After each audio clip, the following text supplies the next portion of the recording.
My name's Brandon. I've been Sean's friend since approximately 1999, probably about then. We'll call it 21 years. I live in suburban Chicago. I'm married with a 9-month-old, not married to a 9-month-old, married with a 9-month-old. Important distinction I just heard myself stumble on. And that's all for now. I'm going to sit here and answer 10 questions.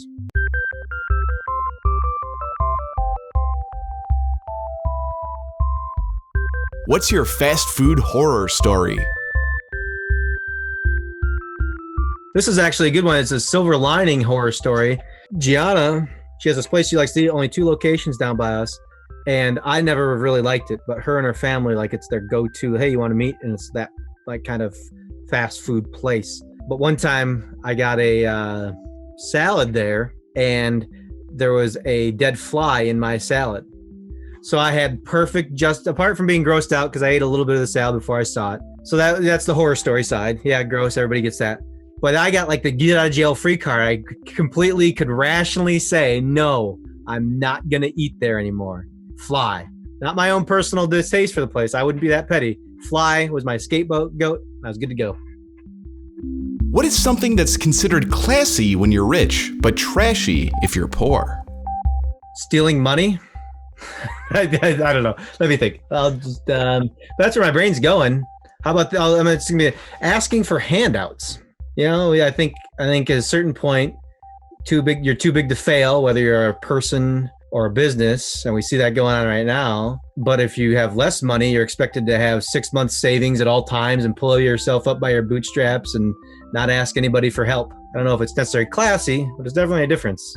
I thought this was gonna be funny, not serious. Shit. I gotta get my tie on. Will you eat?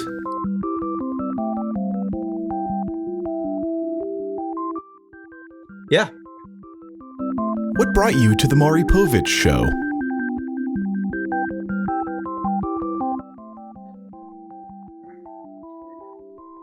If I were on the MORE ToasterBoy show, I'd be in the audience, and I would be people watching and grinning from ear to ear.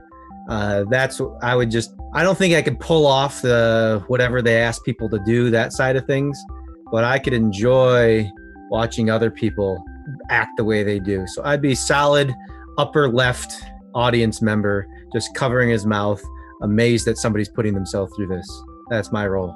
I always get a kick out of like the fraternity stuff, you know, and the old twist that it's his brother or whatever else. That kind of stuff I could enjoy. Tell me a story from your turbulent youth. Okay.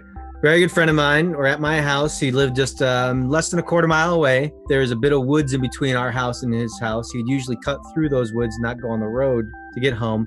One night at my house, we watched the Blair Witch Project. He asked me for a ride home afterwards, and I just said no. I just refused. Well, you can walk home through the woods. And he was a runner, which was good because he sprinted all the way. Probably set his personal record for whatever 100, 200 meters, 400 meter dash, whatever it might have been. Yeah. So I just because I could have easily given a ride home, wouldn't have taken me maybe 5 minutes of time, but I just got a kick out of him having to deal with real live woods after watching the Blair Witch Project as a 16, 17-year-old. Which infinity stone did you find? Ooh, I don't know. I'm going to go with the blue one. I have to admit, I'm not up to par on these infinity stones. I know what they do. I know you just like snap your fingers and poof, portal stone. And no, that's actually perfect for me because one of the things, especially with this stupid weather we've been having, I've been watching YouTube videos of Kentucky ranch land. It's like thousands of acres for sale in Kentucky. And if I could teleport to work and to family, that'd be fine. That's all I'd use it for. I'd just be like, all right, I'm going to have this ranch, nice cheap land out in the middle of nowhere, get a little bit better weather without having earthquakes or real terrible stuff with heat. Kentucky, hit blue mountains or foothills. I'd use my blue stone to live there. Well, I've always joked that like teleportation would like change the real estate market like drastically, because like all of a sudden you don't have to live in Paris to go to the Eiffel Tower, or you can we can go there for lunch. And I'm starting to think that's what's going to happen with commercial real estate with this Zoom. At the end of this is going to totally change the value of commercial buildings. Like if I'm a company, why am I paying people to sit at cubicles? How do you relax? I sit on the couch, play video games, watch a show, do history videos on YouTube. That's my jam. Try and maybe acquire a new skill, relaxed wise, nothing too intensive, but or at least answer a question I've always had. But that's it. Listen to podcasts, maybe some sort of media consumption with laying on the couch. Well, I've been doing a lot of Age of Empires 2. They have a new, they call it the Definitive Edition. They updated the graphics and some things. It's on Steam. It's only like $30. I don't do the multiplayer online stuff. It's kind of like, people are just way too advanced. So I just do the computer stuff and have fun. But they have like real world maps. You can do like Earth.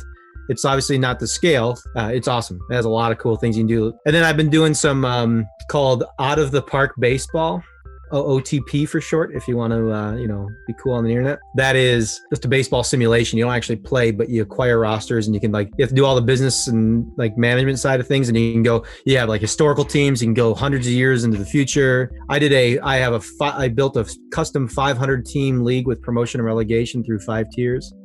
I'm just watching what it does. So it's pretty cool. And I want to do that I want to figure out how, because, you talk about Excel, like that game, it's not graphics intensive. There's, they have the graphics they basically show, when you have a hit, the ball will fly and a guy will run it. So it's like the Game Boy type graphics, a little better than that. But the number crunching ability of it, like you could run simulation. You could do I want to start. The reason I did that 500 league is I would start a 500 team soccer league and have 5 tiers of 500 teams with promotion and relegation throughout it. And I'd like to, as part of the proposing this to millionaires who want to start this thing with me, be able to run a simulation, hey, let's just get you on board. We'll run this simulation. You can put in how much money you want to put into it, and then we'll just see how it goes, see how you do. If you put in more money into player development or coaching, your team will do a little better.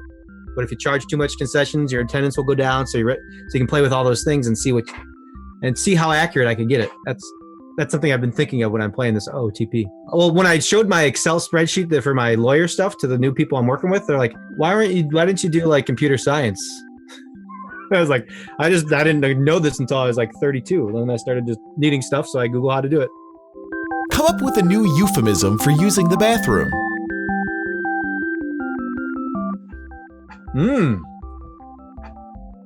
I'm close to something here. Let me see. That's not it. Work. What about something for this Corona thing? I'm thinking I've got to go log off this Zoom chat. See you guys later. There's something there. It's not quite perfect, but it's the structure you can build something off of. So we'll go with that and let everybody else clean it up. Comment below with your ideas on how to improve that. Derpiest part of the animal kingdom?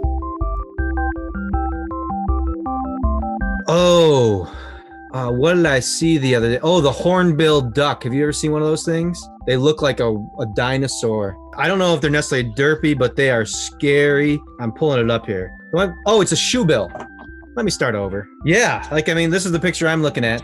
This one where they're just the eyes just look like you're not going to take one step more or else you're getting messed up. So the shoebill bird, just because and the sound they make, it's like if you took literally 2 clogs and knocked them together, that would be the sound. That would be the sound that their beak makes when it shuts. And they have these long legs, and I think they're 3 or 4 feet tall. The shoebill bird is one that I wouldn't mess with. I certainly wouldn't tell it's derpy, but at the end of the day, I'm sure it looks pretty derpy. Tell me your best revenge fantasy. I more relive arguments, but I never get to getting back at the people. The 2 things I relive most often. The first one is from 6th grade.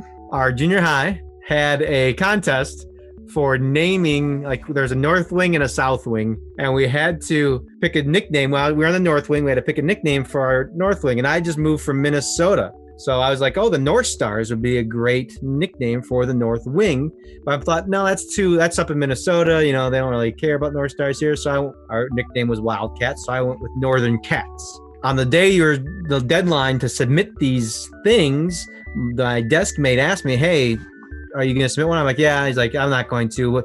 Like, yeah. He's like, what'd you submit? I was like, oh, I had a couple ideas. I went with this one, but the other one was my other consideration. He's like, oh, okay, great. So they go by maybe that was a Monday, maybe at the end of the week is when they had the reveal of what the nickname would be, and they say there's third place winner is whatever it was. The second place winner is Northern Cats. So Brandon, you're in second place. I'm like, oh wow, that's pretty cool. Second place. And the winner is North Stars. And it's my desk mate that won that thing. He stole my backup and won. And then the worst part is he got to pick the first place prize, which was some sort of Walkman. And I got like a troll topper for like my pencil or some stupid thing. And he never cited his source. He never gave me credit. So I don't know what the revenge piece is, but it's primed up. I'm ready for some, copywriter to come in and attach the revenge side of that story there. But that's been brewing. I'm ready for it. I withheld his name intentionally. Don't want the online mob coming after him. Awesome. This is super fun. Yeah. It's fun to rehash old stories. Mm-hmm.